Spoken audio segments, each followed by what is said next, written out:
Hai semuanya, selamat datang di podcast asik, podcast santai tapi berbobot. Jadi kali ini kita di episode 2 ya.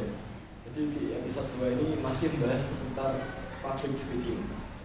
Di sini saya juga ditemani oleh seorang praktisi public speaking yang cukup terkenal, Mbak Bella namanya. Terima kasih Mas Jovi telah mengundang saya di podcast kali ini. Oke, sama-sama. Langsung saja ya Mbak Bella ke pertanyaannya.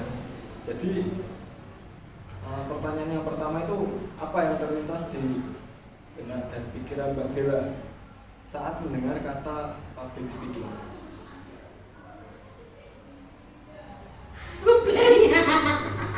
Ya sebut langsung sing ketemu ya. Iki jarku terus apa ning Yo, lali-lali. Kok iki lho sing anu Itu iki? dikata, dan. Oke, langsung saja ke pertanyaannya ya Mbak Bella. Jadi yang ingin saya tanyakan itu bagaimana menurut Mbak Bella tentang apa sih tantangan terbesar dalam public speaking itu? Begini ya Mas Jovi, untuk tantangan terbesar untuk saya pribadi ya, ini asal pengalaman saya mengenai tantangan terbesar dalam public speaking itu rasa gugup dan takut salah bicara. Itu sangat-sangat menghantui saya ketika saya berada di atas panggung. Lalu bagaimana Mbak Bella solusinya? Ya. Jika saya mempunyai beberapa solusi untuk diri saya sendiri, dan itu bisa juga kalian tirukan ya teman-teman tentunya kalau itu berhasil. Tapi kalau di saya sendiri itu ya berhasil gitu.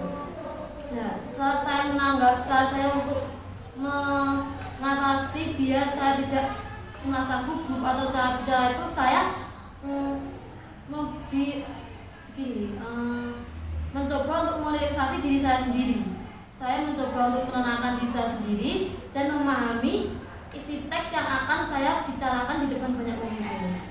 Jadi saya tidak menghafal, tapi saya memahami apa yang terkandung. Jadi saya nanti bisa menyampaikan itu dengan tenang, dan tentunya kita juga mengatur diri kita biar tetap tenang, biar tidak terdusu-dusu untuk cepat menyelesaikan itu tersebut. Oke, bisa dicatat ya teman-teman, itu mungkin tantangan terbesar dari menurut Mbak Bella mengenai public speaking. Lalu pertanyaan yang kedua Mbak Bella, mengapa kemampuan berbicara di depan umum itu sangat-sangat penting? Menurut saya, karena public speaking itu membantu kita untuk menyampaikan sebuah informasi, ide dengan jelas. Jadi ketika kita mempunyai kemampuan public speaking yang baik, otomatis kita akan menyampaikan pesan, ide atau gagasan itu dengan baik, sehingga audiens bisa mendengarkan dengan baik juga, dan informasi kan akan tersampaikan dengan sempurna. Artinya juga dapat bisa diterima oleh audiens ya. Yeah. Oke. Pertanyaan yang terakhir Mbak Bella, apa yang membuat seseorang itu percaya diri saat berbicara di depan banyak orang?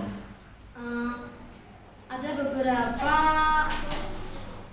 ya Mas, untuk bisa percaya di depan banyak orang itu yang pertama yaitu mengenai postur tubuh atau kita itu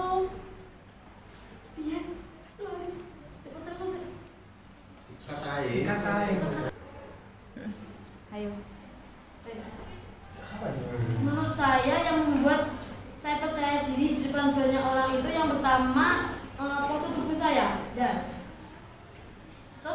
dan suara saya. Jadi saya akan melantangkan suara, dan suara saya akan terlihat jelas itu ketika saya merasa pede gitu.